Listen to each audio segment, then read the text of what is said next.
بسم الله الرحمن الرحيم.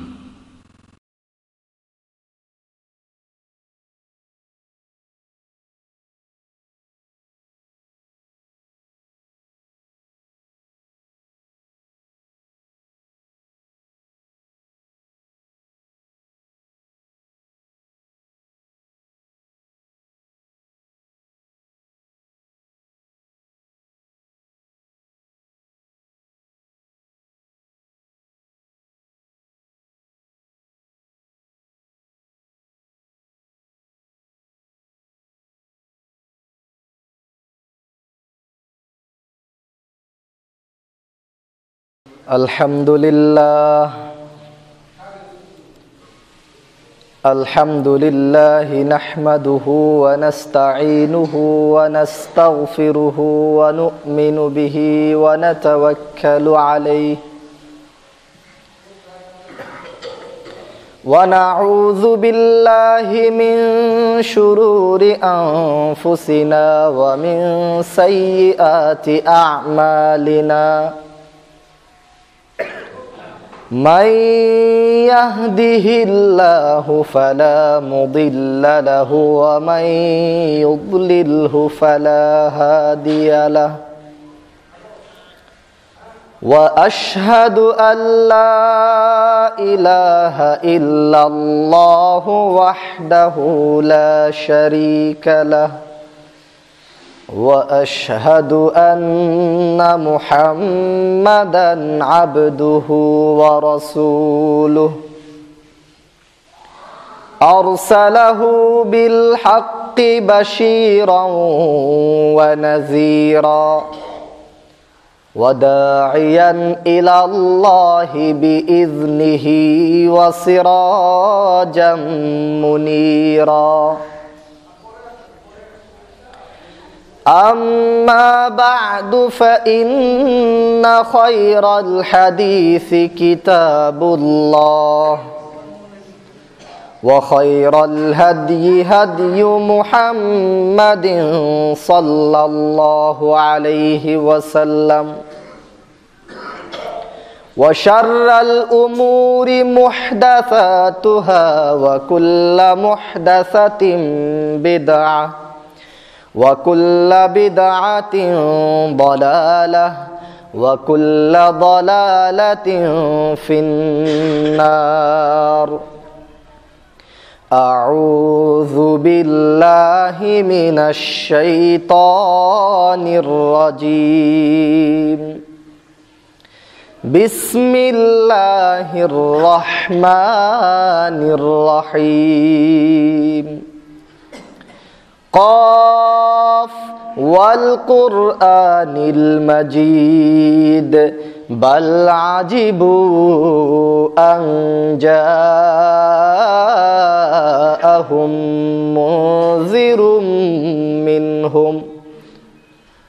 منذر منهم فقال الكافرون هذا شيء عجيب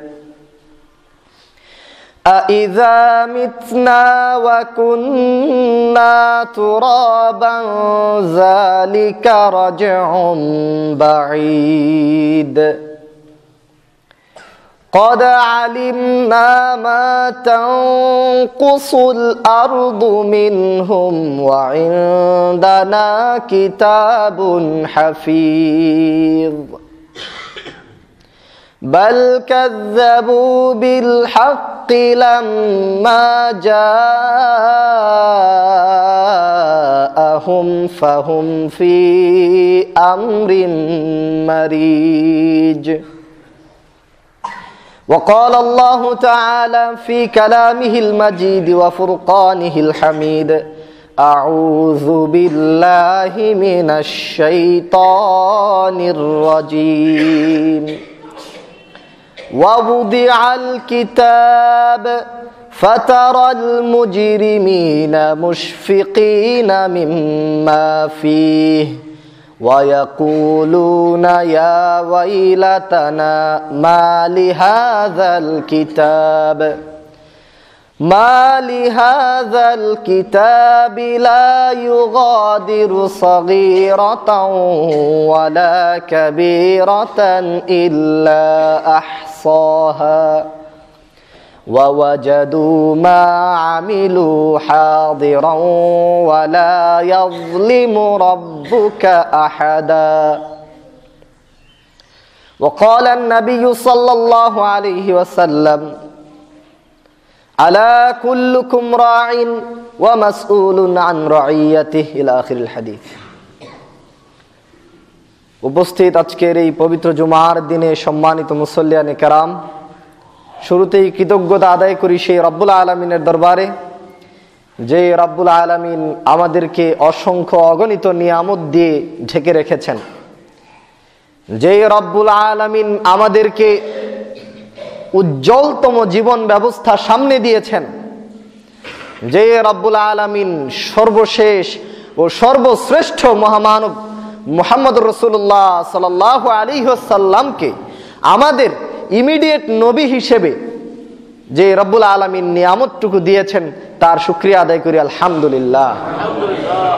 দরুদ ও শান্তি অবতীর্ণ হোক আখিরি জামানার নবী মুহাম্মদ রাসূলুল্লাহ সাল্লাল্লাহু আলাইহি ওয়াসাল্লামের প্রতি, যার আগমনে এই দুনিয়ার মোহমায়ায় মুগ্ধ, পার্থিব লোভ লালসায় নিমজ্জিত, পরকাল থেকে বিমুখ এক জাহেলি জাতি, যে মুহাম্মদ রাসূলুল্লাহ সাল্লাল্লাহু আলাইহি ওয়াসাল্লামের আগমনে পরকালের জবাবদিহিতার চিন্তা, পরকালের জবাবদিহিতার চিত্র নিজেদের বিবেকে তারা নিয়ে আসতে পেরেছিল, যে মুহাম্মদ রাসূলুল্লাহর আগমনে এই পথভ্রষ্ট জাতি আল্লাহর সামনে দাঁড়াতে হবে, এই চিন্তা চেতনা নিজেদের মধ্যে লালন করতে পেরেছে, সেই মুহাম্মদ রাসূলুল্লাহর উপর কিয়ামত পর্যন্ত রহমতের ধারা বর্ষিত হোক বলে আল্লাহুম্মা আমিন। সম্মানিত মুসল্লিয়ানে কেরাম, আজকের খুতবার আলোচ্য বিষয় হলো দায়িত্ব ও জবাবদিহিতা। বর্তমান সময়ে এই আখিরি জামানায় কিয়ামতের ঠিক পূর্ব মুহূর্তে এই সমাজের মানুষগুলো আবারও সেই জাহেলিয়াতের মতো পরকাল থেকে দূর, বহুদূর চলে যাচ্ছে। দুনিয়ার মুগ্ধতায়, দুনিয়ার ভালোবাসায় তারা এমনই নিমজ্জিত যে তাদেরকে আর জাগানোই সম্ভব হচ্ছে না। একদিন এই দুনিয়া থেকে বিদায় নিতে হবে, আল্লাহর সামনে নিজের আমল নামা নিয়ে দাঁড়াতে হবে। আমাকে দেওয়া দায়িত্বগুলো সম্পর্কে আমাকে জিজ্ঞেস করা হবে, আমি কি দায়িত্ব পালন করেছি, আমাকে পুঙ্খানুপুঙ্খভাবে জবাব দিতে হবে। এই চিন্তার আমাদের মধ্যে নাই। আমরা এখন আছি দুনিয়াতে সম্পদ বাড়ানোর প্রতিযোগিতায়, ক্ষমতায়, নিজের পদমর্যাদা, নিজের ভোগ বিলাসে শ্রেষ্ঠত্বের আসন অলংকৃত করার চেষ্টায় আমরা সকলেই নিমজ্জিত। কিন্তু মৃত্যুর পরে আল্লাহর সামনে দাঁড়িয়ে কি জবাব দিব? কোথায় হবে আমার ঠিকানা? জাহান্নামের সেই অগ্নি নাকি জান্নাতের বাগিচা? কেউ কিন্তু আমরা চিন্তা করি না। আল্লাহর সামনে আমার দায়িত্ব সম্পর্কে জবাব দিতে হবে, এই চিন্তা চেতনাটুকু আমার আপনার অন্তরে জাগিয়ে দেওয়ার জন্যই আজকের এই আলোচনা ইনশাআল্লাহ। ওয়ামা তাওফীকি ইল্লা বিল্লাহ আলাইহি তাওয়াক্কালতু ওয়া ইলাইহি উনীব। মহান রব্বুল আলামিন সূরা বানী ইসরাঈলের 36 নম্বর আয়াতে ইরশাদ করছেন, ওয়ালা তাকফু মা লাইসা লাকা বিহি ইলম, যেই ব্যাপারে তোমার জ্ঞান নেই, ইলম নেই, সেই ব্যাপারে আগে বেড়ে কোনো কিছু করতে যেও না, বলতে যেও না।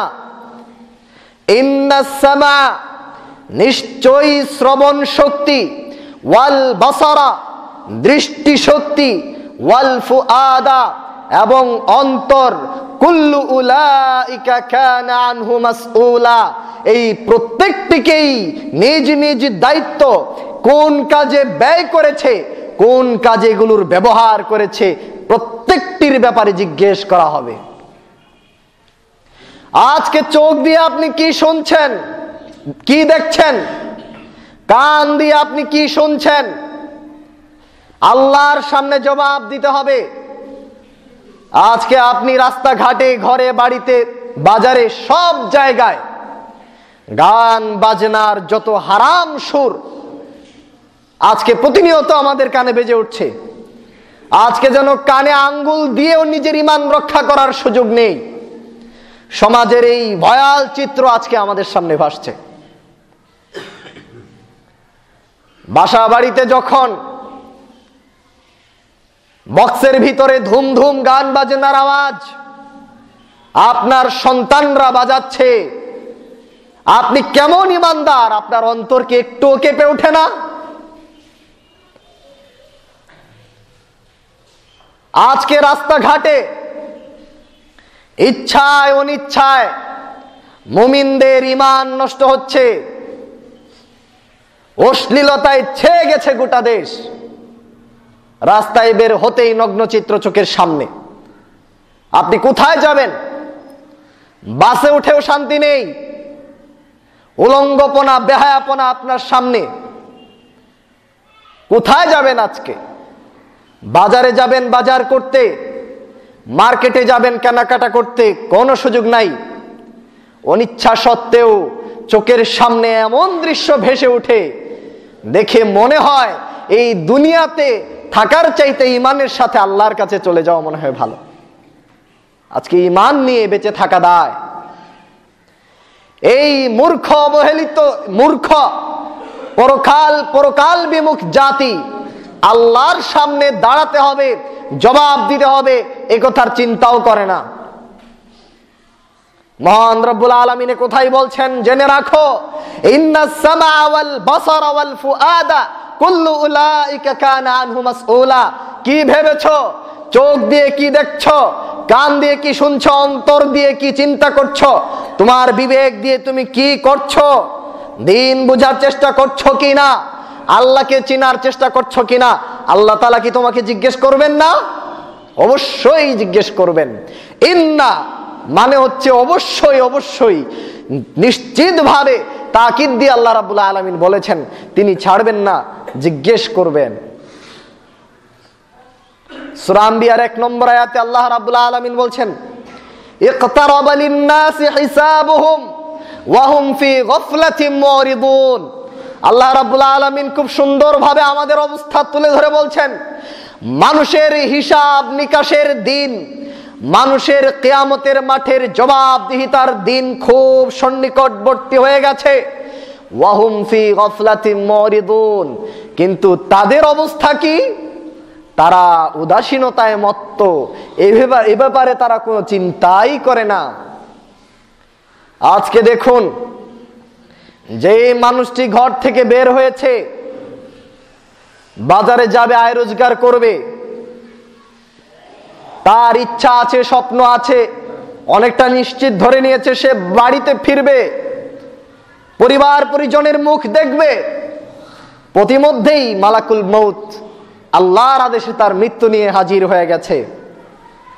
কিচ্ছু করার নেই। ইযা জাআ আজালুহুম লা ইস্তাখিরুনা সাআতান ওয়া লা ইস্তাকদিমুন। এই মৃত্যুর সময় যখন আপনার দরজায় কড়া নাড়বে, তখন একটু এদিক ওদিক করার কোনো সুযোগ নাই। আল্লাহর সামনে জবাবদিহিতার জন্য আপনাকে তৈরি হয়ে যেতে হবে। মহান রব্বুল আলামিন সূরা কিয়ামার 3 এবং 4 নম্বর আয়াতে তৎকালীন সময়ের মুশরিকদের অবস্থা তুলে ধরেছেন। মিলিয়ে দেখুন এই সমাজে এই নামধারী মুসলমানদের মধ্যে এই ধরনের চিন্তা চেতনা আছে কিনা, পাওয়া যায় কিনা, মিলিয়ে দেখুন আমাদের মধ্যে আছে কিনা। সেই সময়ের মুশরিকরা মুহাম্মদুর রাসূলুল্লাহ সাল্লাল্লাহু আলাইহি ওয়াসাল্লামের পরকালমুখী দাওয়াতকে উপেক্ষা করেছিল। মৃত্যুর পরে পুনরায় আল্লাহর সামনে জবাবদিহিতার জন্য দাঁড়াতে হবে এই বিশ্বাস তাদের ছিল না। মৃত্যুর পরে হাড় মাংসগুলো মাটিতে মিশে যাবে, নিঃশেষ হয়ে যাবে, তার চিহ্নও থাকবে না। কি করে সে পুনরায় আল্লাহর সামনে দাঁড়াবে, এই বিশ্বাস তাদের ছিল না। সূরা কিয়ামার 3 এবং 4 নম্বর আয়াতে আল্লাহ রাব্বুল আলামিন তাদের এই অবিশ্বাসকে ধূলিসাৎ করে জবাব দিয়ে সুনিশ্চিত জ্ঞান দিয়েছেন। আয়াহসাবুল ইনসানু আল্লান নাজমা'a ইযামাহ, মানুষ কি ধারণা করেছে আমি কোনোদিনও তাদের এই হাড় মাংসগুলোকে একত্রিত করতে পারবো না? এই ধারণাকে এই মুশরিকরা করেছে। আল্লাহ তাআলা বলছেন, বালা, অবশ্যই পারবো, কাদিরিনা আলা আন নুসাউইয়া বানানা। শুধু তার হাড় মাংসই নয়, তার হাতের আঙ্গুলের অগ্রভাগের যেই সুবিন্যস্ত সূক্ষ্ম রেখাগুলো রয়েছে, সেই রেখাগুলোকেও আমি আবার পুনরায় সুবিন্যস্ত করতে সক্ষম। সুবহানাল্লাহ, কত বড় ক্ষমতা তোর আমার আল্লাহ রাব্বুল আলামিন। আপনি হয়তো বুঝতে পারছেন না, আল্লাহ তাআলা এই হাতের আঙ্গুলের অগ্রভাগের রেখাগুলোকে পুনরায় সুবিন্যস্ত করার চ্যালেঞ্জ কেন করলেন? কি আছে আঙ্গুলের অগ্রভাগের রেখাগুলোর মধ্যে? এটা বুঝেছে বিজ্ঞানী, সম্ভবত স্যার ফ্রান্সিস গ্যালটন 1880 সালে কোরআনের আয়াত গবেষণা করে সে আবিষ্কার করলো ফিঙ্গারপ্রিন্টের। আজকে আপনারা দেখতে পাচ্ছেন এই ফিঙ্গারপ্রিন্ট ব্যবহার করে আজকে আইন শৃঙ্খলা রক্ষাকারী বাহিনী অপরাধীকে শনাক্ত করছে। এই ফিঙ্গারপ্রিন্ট ব্যবহার করে আপনারা দলিল লিখছেন, একজনের ফিঙ্গারপ্রিন্টের সাথে আরেকজনের কোনো মিল নেই। হাতের আঙ্গুলের অগ্রভাগের এই রেখাগুলো কত সূক্ষ্মভাবে আল্লাহ সাজিয়েছেন। কোটি কোটি মানুষ, মিলিয়ন মিলিয়ন মানুষ এই পৃথিবীতে, কারো এই আঙ্গুলের অগ্রভাগের রেখা একজনেরটার সাথে আরেকজনেরটা মিলবে না। এ কথাই আল্লাহ বলছেন, চ্যালেঞ্জ ছুড়ে দিয়েছেন যে দেখো, এত সূক্ষ্ম একটা বিষয়, কারোটার সাথে কারো মিল নেই, তারপরেও কিয়ামতের মাঠে আমি এইটাকেও পুনরায় আগের অবস্থায় ফিরিয়ে আনতে সক্ষম। সুবহানাল্লাহি ওয়া বিহামদিহি। সে রব্বুল আলামিনের সামনে জবাবদিহি করতে হবে, জবাবদিহিতার সম্মুখীন হতে হবে, প্রশ্নের সম্মুখীন হতে হবে। এই চিন্তা কেন করছেন না আপনি? সূরা নাহলের 92 নম্বর আয়াতে আল্লাহ রাব্বুল আলামিন বলছেন তার নবীকে লক্ষ্য করে, ফাওয়ারাব্বিক, হে নবী তোমার রবের কসম, লানাসআলান্নাহুম আজমাইন, আমি তাদের সকলকেই অবশ্যই অবশ্যই জিজ্ঞাসাবাদ করব, জবাবদিহিতার সম্মুখীন করেই ছাড়ব। কি করে আপনি এত নিশ্চিন্তে নির্দ্বিধায় পাপ করে যাচ্ছেন? সতর্ক হওয়ার সময় এখনই। কখন কার মৃত্যুর ঘনঘটা বেজে যায় বলা যায় না। আল্লাহর সামনে দাঁড়াতে হবে, এই চিন্তা এখন লালন করুন। প্রতিদিন ঘুমানোর আগে চিন্তা করুন, আল্লাহুম্মা বিসমিকা আমুতু ওয়া আহইয়া, আল্লাহ তোমার নামে আমি মারা যাচ্ছি, তোমার নামে আবার আমি জীবিত হব। মানে কি জানেন? এই ঘুমকে এক প্রকার মৃত্যু বলা হয়েছে। পরের দিন সকাল বেলায় ফজরের সময় আপনি আবার জীবিত হবেন কিনা, এই গ্যারান্টি আপনি দিতে পারেন না, এটা আল্লাহই ভালো জানেন। অতএব ঘুমানোর সময় যখন আপনি বলছেন আল্লাহ আমি মারা যাচ্ছি, মারা যাওয়ার আগে এই চিন্তাটুকু করেন, আপনি মারা যাওয়ার পরে আল্লাহর কাছে জবাব দেওয়ার জন্য প্রস্তুত কিনা।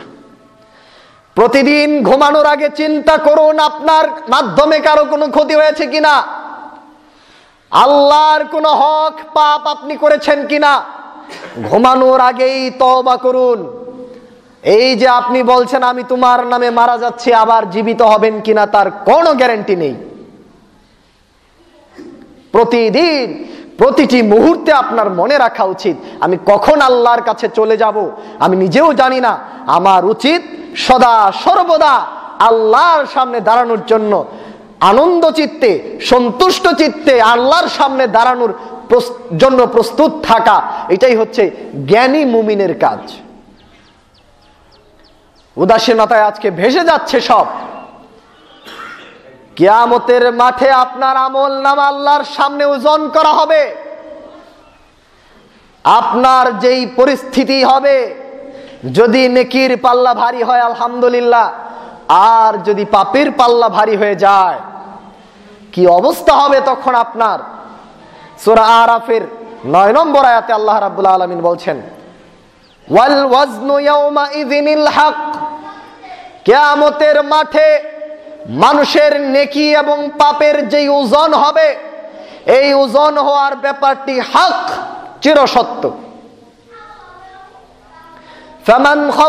ফামান সাকুলাত মাওয়াজিনুহু, যার নেকির পাল্লা ভারী হয়ে যাবে, যার পুণ্য এবং ভালো কাজের পাল্লা ভারী হয়ে যাবে, ফাউলাইকা হুমুল মুফলিহুন, তারাই হবে সফল কাম, সাকসেসফুল। কাল কিয়ামতের মাঠে তাদের আর চিন্তার কোনো কিছু থাকবে না। ওয়ামান খাফফাত মাওয়াজিনুহু, আর যার নেকির পাল্লা হালকা হয়ে যাবে, ফাউলাইকা আল্লাযীনা খাসিরু আনফুসাহুম, এরাই ওই সমস্ত লোক যারা নিজেরাই নিজেদের ক্ষতি করেছে, নিজেরাই নিজেদেরকে ধ্বংসের মুখে ঠেলে দিয়েছে। অতএব কিয়ামতের মাঠের এই জবাবদিহিতার চিত্র আপনাকে মনে রাখতে হবে। কিয়ামতের মাঠে, তিরমিজির হাদিস, নাসিরউদ্দিন আলবানী হাদিসটির সনদকে হাসান বলেছেন, 5টি প্রশ্নের উত্তর না দেয়া পর্যন্ত বিন্দু পরিমাণ আল্লাহর সামনে থেকে আপনি সরতে পারবেন না। নবী করিম সাল্লাল্লাহু আলাইহি ওয়াসাল্লাম বলছেন, লা তাযালু কদামু ইয়াউমাল কিয়ামাতি মিন ইনদি রাব্বিহি হাত্তা ইউসআলা আন খামসিন, কিয়ামতের মাঠে 5টি প্রশ্নের জবাবদিহিতার সম্মুখীন না হওয়া পর্যন্ত কোন আদম সন্তানের পা আল্লাহর সামনে থেকে সামান্যতম এদিক ওদিক হবে না। 5টি প্রশ্নের উত্তর না দেয়া পর্যন্ত আল্লাহর সামনে থেকে সরতে পারবেন না। 1, আন উমরিহি ফিমা আফনাহু, তার যেই 50, 60, 70, 80, 100 বছরের হায়াত জীবন আল্লাহ রাব্বুল আলামিন দান করেছেন, কোন পথে হায়াত ব্যয় করেছে আল্লাহর কাছে জবাব দিতে হবে। সারা জীবন সুদ ঘুষের দালালি করেছে, সারা জীবন অশ্লীলতার ঠিকাদারি নিয়েছে, মানুষের মধ্যে অশ্লীলতা ছড়িয়ে দিয়েছে, শিরক বিদআতের ঠিকাদারি করেছে। আল্লাহর সামনে কিন্তু এই হায়াতের জবাব দিতে হবে, আপনি কোন কাজে আপনার জীবন কাল ব্যয় করেছেন, আপনার হোল অফ লাইফ আপনি কোথায় কাটিয়েছেন, কোন পেশায় আপনি ছিলেন, হালাল না হারাম, সব আল্লাহর কাছে জবাব দিতে হবে। 2, ওয়ান শাবাবিহি ফিমা আবলাহু, এই হায়াতের মধ্যে বিশেষ একটি সময়কাল, যৌবনকাল আল্লাহ রাব্বুল আলামিন দান করেছিলেন, এই যৌবনকাল কোথায় ব্যয় করেছো, জবাব দিয়ে তারপর আল্লাহর সামনে থেকে সরতে হবে। 3, ওয়ান মালিহি মিন আইনা ইকতাসাবাহু, সম্পদ কোন পথে উপার্জন করেছে, তার আয় উপার্জনের উৎস কি ছিল, জবাব দিতে হবে। শুনে রাখুন, যারা সুদ ঘুষের ব্যবসার সাথে জড়িত, আজকেই সতর্ক হয়ে যান, কিয়ামতের মাঠে কিন্তু ধরা খেয়ে যাবেন। আল্লাহ তাআলা যখন জিজ্ঞেস করবেন, তোমার এই 5 তলা ভবন কোথা থেকে উপার্জন করেছো, তোমার এই BMW গাড়ি কিসের উপার্জন দিয়ে করা, কোত্থেকে পেয়েছ, জবাব দিতে হবে। এটা আমাদের দেশীয় দুর্নীতি দমন কমিশনের মতো নয় যে আপনি কোনো ভাবে ছাড় পেয়ে যেতে পারেন। এইটা হচ্ছে আল্লাহর আদালত, এখানে ছাড় পাওয়ার কোনো সুযোগ নাই। আপনি পায়ে পয়সা ফাঁকি দিতে পারবেন না আল্লাহকে। কোন পথে উপার্জন করেছেন, ইনকামের উৎস কি ছিল, জবাব দিতে হবে। 4, ওয়াফিমা আনফাকাহু, সম্পদ কোন পথে ব্যয় করেছে, খরচ করেছে, এটারও জবাব দিতে হবে। ভালো কথা, আপনি হালাল ব্যবসা করেছেন, হালাল চাকরি করেছেন, ভালো কথা, আপনার হালাল ইনকাম আলহামদুলিল্লাহ। খরচ কোন পথে করেছেন?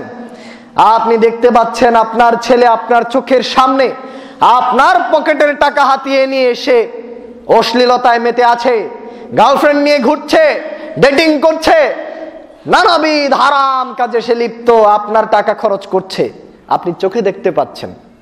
কি দায়িত্ব পালন করছেন আপনি বাবা হিসেবে? আপনার অর্থ কোন পথে যাচ্ছে আল্লাহর কাছে কিন্তু জবাব দিতে হবে। ভালো কথা, আপনি হালাল ইনকাম করেছেন, রিকশা চালানোর পয়সা খরচ করেছেন মদ কিনে মদ পান করার কাজে, আল্লাহর কাছে জবাব দিতে হবে। দুটোরই জবাব দিতে হবে। সম্পদ কোত্থেকে আসলো, কোথায় গেল, দুইটারই জবাব আল্লাহর কাছে দিতে হবে। 5 নাম্বার, ওয়ামাযা আমিলা ফীমা আলিমা, যতটুকু জ্ঞান অর্জন করেছে তার কতটুকু আমল করেছে আল্লাহর কাছে জবাব দিতে হবে। এখানে আলেম, খতিব, ইমাম আর মুসল্লি মুক্তাদি সবাই জড়িত। অনেকে মনে করছেন যে এটা মনে হয় শুধু হুজুরদের জন্য বলা হয়েছে, যে যতটুকু জ্ঞান তারা এলেম তারা অর্জন করেছে তার কতটুকু আমল করেছে। আমি একমত, সাথে আপনারাও যতটুকু জ্ঞান অর্জন করেছেন তার উপরে আমল করতে হবে এবং জ্ঞান অর্জনও করতে হবে। আজকে খুতবায় জানলেন হালাল হারাম সম্পদের উৎস এবং ব্যয়ের খাত বন্ধ করতে হবে। আজকে খুতবায় শিখলেন, এটা আপনার ইলম, এটা আপনার জ্ঞান, আপনি এতটুকু জ্ঞানের আলিম। আজকে থেকে আপনাকে বাস্তবায়ন করতে হবে, না করলে এই 5 প্রশ্নের মধ্যেই আপনি ফেল করে যাবেন। আপনার কিয়ামতের মাঠে আর গতি উপায় থাকবে না, যদি আল্লাহ আপনাকে তওবা করার সুযোগ না দেন। সম্মানিত দিনী ভাই ও বন্ধুগণ, সম্পদের উৎস সম্পর্কে বলছিলাম। সম্পদ হালাল উপায়ে উপার্জন করতে হবে, হালাল পথে ব্যয় করতে হবে, দুটোই গুরুত্বপূর্ণ। এই হালাল রুজি কত গুরুত্বপূর্ণ একটি হাদিস শোনাই। মিশকাতে রয়েছে সহিহ বুখারীর হাদিস, আবু হুরায়রা রাদিয়াল্লাহু তাআলা আনহু থেকে বর্ণিত। নবী করিম সাল্লাল্লাহু আলাইহি ওয়াসাল্লাম বলছেন, ইন্নাল্লাহা তাইয়্যিব লা ইয়াকবালু ইল্লা তাইয়্যিবান, নিশ্চয়ই আল্লাহ পবিত্র, তিনি পবিত্র রুজি রোজগার ছাড়া কোনো আমল কবুল করেন না। পবিত্র ইনকাম, পবিত্র খাবার দাবার, পবিত্র পোশাক আশাক, হালাল উপার্জন ভক্ষণ না করলে আপনার দোয়া কবুল হবে না, আপনার অনেক ইবাদত আল্লাহর দরবারে পৌঁছাবে না। এই হাদিসে আল্লাহর নবী এক ব্যক্তির উদাহরণ টানলেন। সুম্মা যাকারা রাজুলা ইউতিলুস সাফারা আশআসা আকবারা, আল্লাহর নবী এক ব্যক্তির উদাহরণ টেনে বললেন, সে দীর্ঘ সফর করে কাবায় হাজির হয়েছে, সেই কাবায় গিয়ে সে দোয়া করছে, ইয়া রব, ইয়া রব, হে আমার প্রতিপালক, হে আমার প্রতিপালক, আমার আহ্বান শুনুন, আমার ডাক শুনুন। ওয়া মাতআমুহু হারামুন, আল্লাহর নবী বলছেন তার খাবার হারাম। ওয়া মাশরাবুহু হারামুন, তার পানীয় হারাম। ওয়া মালবাসুহু হারামুন, তার গায়ের পোশাকগুলো হারাম উপার্জন থেকে গড়া। ওয়া গুযিয়া বিল হারামি, তার শরীরটা তৈরি হয়েছে হারাম দিয়ে। ফাআন্না ইউস্তাজাবু লিযালিক, কিভাবে ওই ব্যক্তির দোয়া কবুল হতে পারে? কোত্থেকে তার দোয়া কবুল হবে? গোটা শরীরে হারাম। আপনি মনে করছেন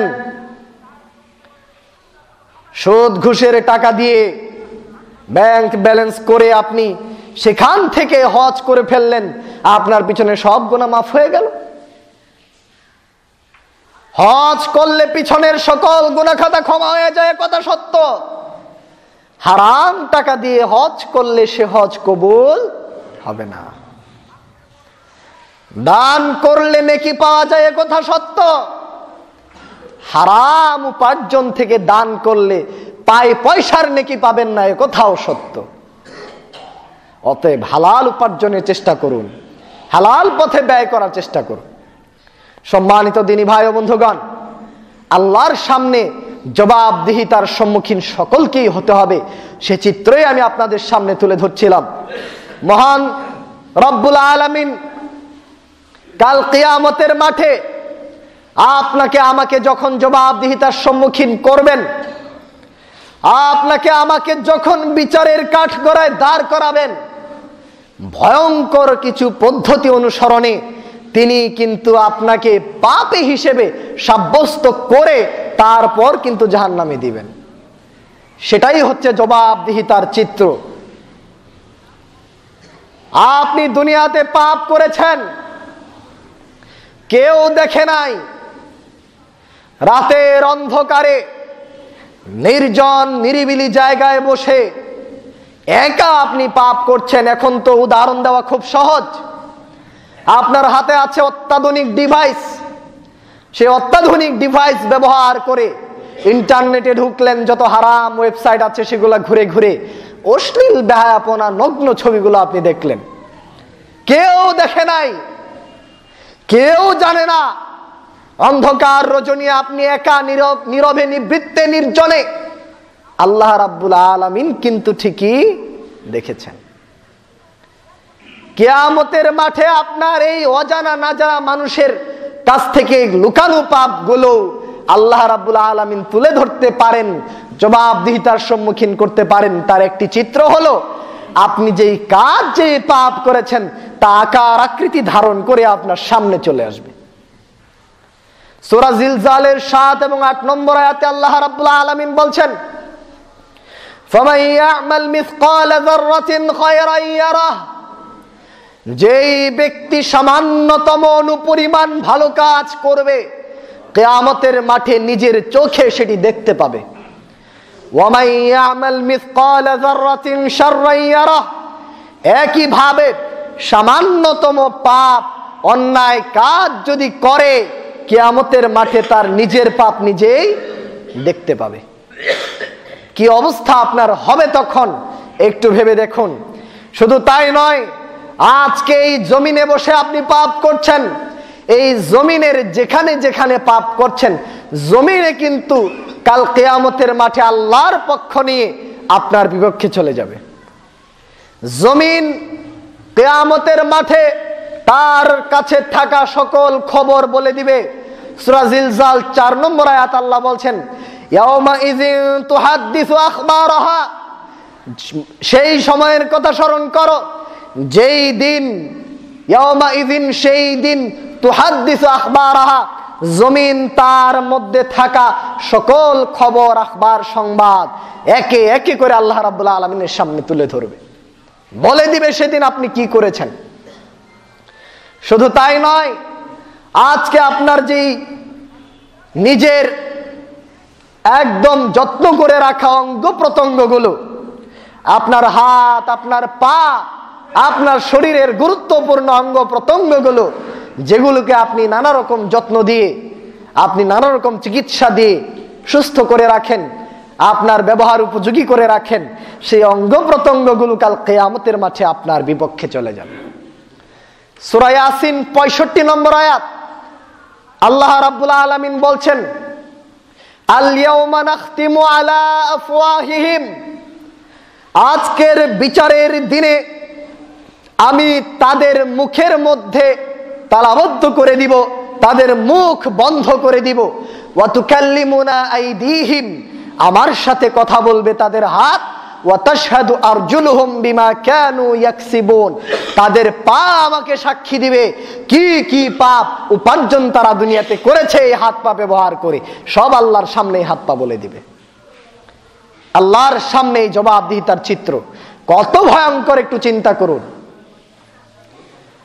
আরেকটি কথা, আল্লাহ রাব্বুল আলামিন আপনাকে আমাকে সার্বক্ষণিক পর্যবেক্ষণের জন্য পর্যবেক্ষণকারী ফেরেশতা নিয়োজিত করে দিয়েছেন কিনা বলুন। আল্লাহ রাব্বুল আলামিন সূরা কফের 17-18 নম্বর আয়াতে বলেন, ইয ইয়াতালাক্কাল মুতালাক্কিয়ানি আনিল ইয়ামিনি ওয়া আনিশ শিমালি কাঈদ, ডানে বামে বসা আছে। মা ইয়ালফিযু মিন কাওলিন ইল্লা লাদাইহি রাকীবুন আতীদ, একটা সিঙ্গেল সাউন্ডও মুখ থেকে বের হয় না, একটা সামান্যতম কথাও আপনার মুখ থেকে বের হয় না যেটা আল্লাহ রাব্বুল আলামিনের পক্ষ থেকে নিযুক্ত ফেরেশতারা লিপিবদ্ধ করেন না। আপনার মুখ থেকে বের হওয়া প্রতিটি অন্যায় কথা, প্রতিটি ভালো কথা এই সংরক্ষণকারী ফেরেশতাদের পাণ্ডুলিপিতে একে একে করে লিপিবদ্ধ করা হচ্ছে। একবার চিন্তা করুন, কোথায় যাবেন ফাঁকি দিয়ে আপনার দুই পাশে থাকা এই সংরক্ষণকারী ফেরেশতাকে? আল্লাহ রাব্বুল আলামিনের দৃষ্টি ফাঁকি দেওয়ার মতো কোন সুযোগ আপনার নেই। এই যে লেখা হচ্ছে কিয়ামতের মাঠে কি চিত্র হবে, সূরা কাহাফ 49 নম্বর আয়াত আল্লাহ রাব্বুল আলামিন বলেই দিয়েছেন, ওয়াবুদিয়াল কিতাব, এই যে পাণ্ডুলিপি লেখা হলো, কিয়ামতের মাঠে অপরাধীদের সামনে এই অপরাধ লেখা, পাপ লেখা পাণ্ডুলিপি তুলে ধরা হবে।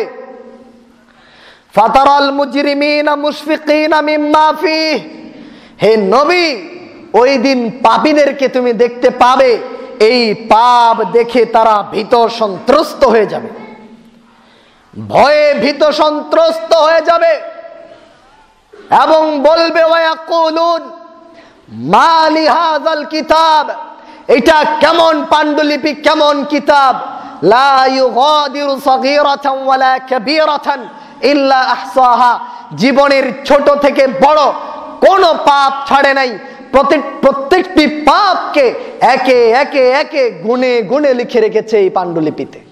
অপরাধী নিজের চোখে দেখতে পাবে। ওয়াওয়াজাদু মা আমিলু হাদিরা, যা আমল করেছে সব সেদিন হাজির, উপস্থিত তার সামনে দেখতে পাবে, তখন অস্বীকার করার কোনো সুযোগ থাকবে না। এখানেই শেষ নয়, সামনে এই পাণ্ডুলিপি দেওয়ার পরে ভীত সন্ত্রস্ত অবস্থায় থাকবে এই পাপীরা। তখন সূরা বানী ইসরাঈলের 14 নম্বর আয়াত দেখুন, আল্লাহ রাব্বুল আলামিন বলবেন, ইকরা কিতাবাকা কাফা বিনাফসিকাল ইয়াওমা আলাইকা হাসিবা, তুমি তোমার নিজের পাপের পাণ্ডুলিপি আজকে নিজেই পড়ো, এটাই তোমার বিরুদ্ধে ফয়সালার জন্য আজকে যথেষ্ট। নিজের জীবনের যত পাপ লেখা আছে এখানে, নিজের এই পাপ রাশির তালিকা তুমি নিজেই পড়ে শোনাও, তোমার বিরুদ্ধে ফয়সালার জন্য আজকে এতটুকুই যথেষ্ট।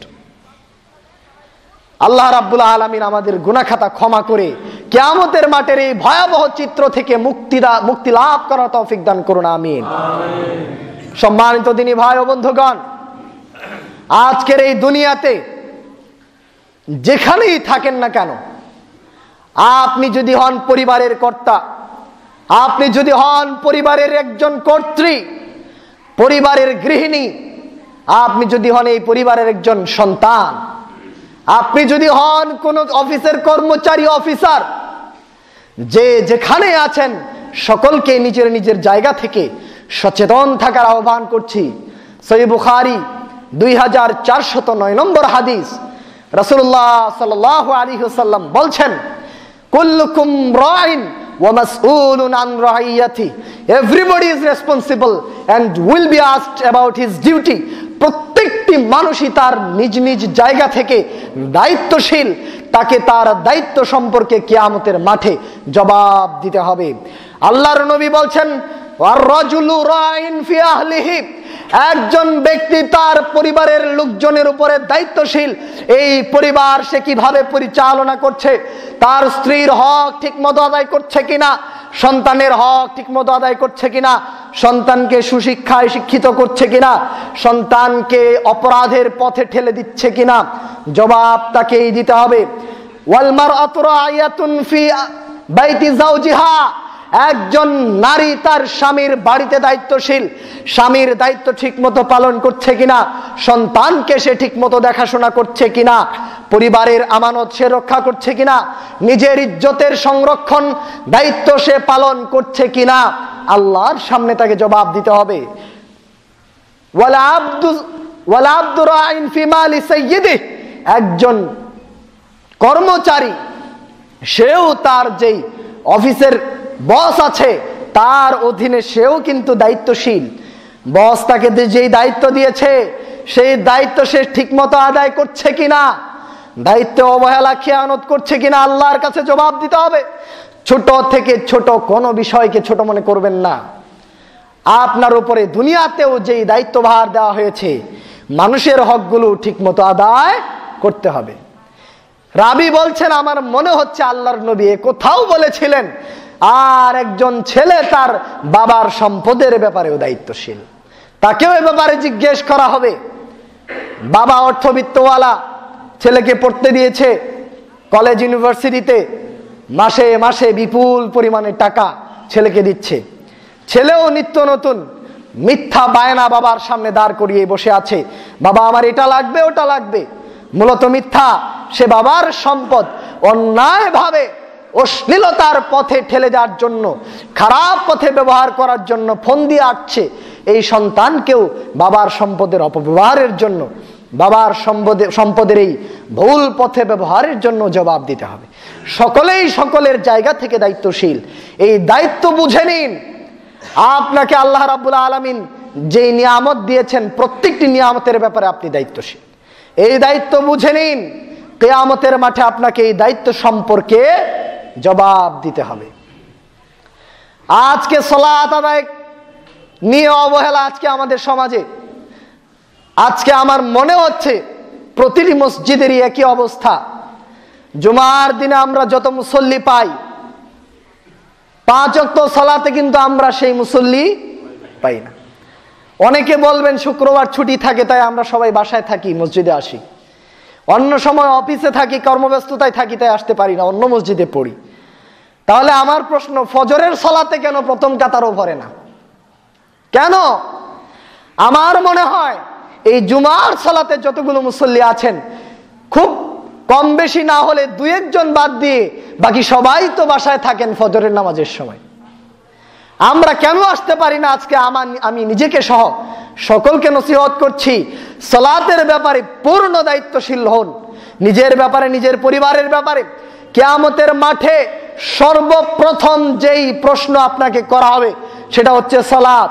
আল্লাহর নবী বলছেন, আউয়ালু মা ইউহাসাবু বিহিল আবদু ইয়াউমাল কিয়ামাতি মিন আমালিহি সালাতুহু।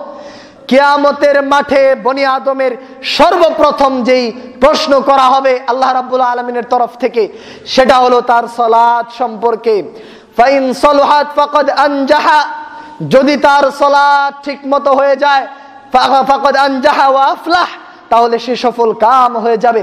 ওয়া ইন ফাসাদাত ফাকাদ খাবা ওয়া খাসির, আর সালাতের হিসাব যদি ঠিকমতো দিতে না পারে তাহলে সে ধ্বংস হয়ে যাবে, ক্ষতিগ্রস্তদের অন্তর্ভুক্ত হয়ে যাবে।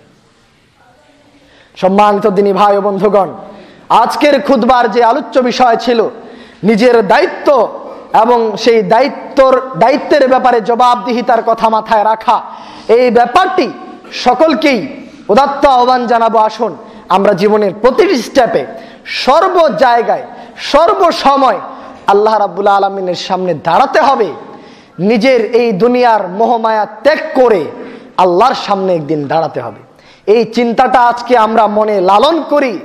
সবসময় যদি এটা মনে রাখতে পারি, আল্লাহর সামনে দাঁড়াতে হলে আমাকে কি কি নিয়ে যেতে হবে, আল্লাহ রাব্বুল আলামিনের সামনে গেলে আমার কি অবস্থা হবে, কি নিয়ে গেলে আমি কি পাবো, এই চিন্তাগুলো যদি আমরা আজকে সবসময় করি, আমার মনে হয় আমাদের ব্যক্তিগত জীবনই শুধু নয়, পারিবারিক জীবন থেকে শুরু করে সামাজিক, রাষ্ট্রীয় এবং আন্তর্জাতিক মহলে সমাজের প্রতিটি জায়গায় আজকেও শান্তির সুবাতাস বইবে ইনশাআল্লাহ। আজকে যদি আমরা নিজেদেরকে সংশোধন করতে পারি এবং অন্যকেও এই সত্যের পথে ডেকে আনতে পারি, কোরআন সুন্নাহর এই অমীয় বাণী পৌঁছে দিতে পারি, এই আদর্শ বাস্তবায়ন করতে পারি আজকে সমাজে, তাহলে আশা করা যায় সমাজ থেকে অশ্লীলতা বিদায় নিবে, সমাজ থেকে বেহায়াপনা বিদায় নিবে, সমাজ থেকে শিরক বিদআত ও পাপাচার বিদায় নিবে, সমাজ থেকে সকল প্রকার অনাচার, দুর্নীতি এবং ধোঁকাবাজি ইনশাআল্লাহ চিরতরে বিদায় নিয়ে চলে যাবে। আসুন ধর্মীয় নৈতিকতায় নিজেদেরকে, ইসলামিক নৈতিকতায়, ইসলামিক আদর্শে নিজেদেরকে গড়ে তুলি, নিজের 3.5 হাত দেহে ইসলাম প্রতিষ্ঠা করি, ধীরে ধীরে মানুষের মধ্যে ইসলামের দাওয়াত পৌঁছে দেই, নিজের পরিবারে পৌঁছে দেই। আজকে যেই কথাগুলা খুতবায় আমরা শুনলাম, আজকে আপনারা বাড়িতে গিয়ে এসে কথাগুলা বলুন। আজকে এই খুতবাগুলো আপনারা ইন্টারনেটে পাচ্ছেন, ইসলামিক আলোচনা পাচ্ছেন, সেগুলো আপনারা বাসায় এই অত্যাধুনিক ইলেকট্রনিক ডিভাইসগুলোর মাধ্যমে আপনারা বাসায় এগুলোর চর্চা করুন। অশ্লীলতা বন্ধ করে সেখানে ইসলামিক আলোচনা, ইসলামিক জ্ঞান চর্চার আপনারা প্রচলন করুন আপনাদের পরিবারে, সমাজে। এভাবে কাজ না করলে শুধু মসজিদে আসলে আর গেলে কিন্তু ইসলাম থাকবে না, সব জায়গায় ইসলামের পূর্ণ বাস্তবায়ন করতে হবে। আল্লাহ রাব্বুল আলামিন আমাদের সকলকেই আজকের এই দিক নির্দেশনামূলক এবং একটু অন্তর্নিহিত পরকালীন চিন্তা চেতনার যে বিষয়বস্তু আমরা আজকে আলোচনায় শুনলাম, আল্লাহ রাব্বুল আলামিন আমাদের সকলকে এটা বিবেকে রেখে সামনে জীবন পরিচালনা করার তৌফিক দান করুন, আমিন। বারাকাল্লাহু লানা ওয়া লাকুম ফিল কুরআনিল আযীম ওয়া নাফা'না ওয়া ইয়্যাকুম বিল আয়াতি ওয়া যিকরিল হাকীম ফা ইন্নাহু তাআলা জাওয়াদুন কারীমুম মালিকুম বাররুর রাউফুর রহিম।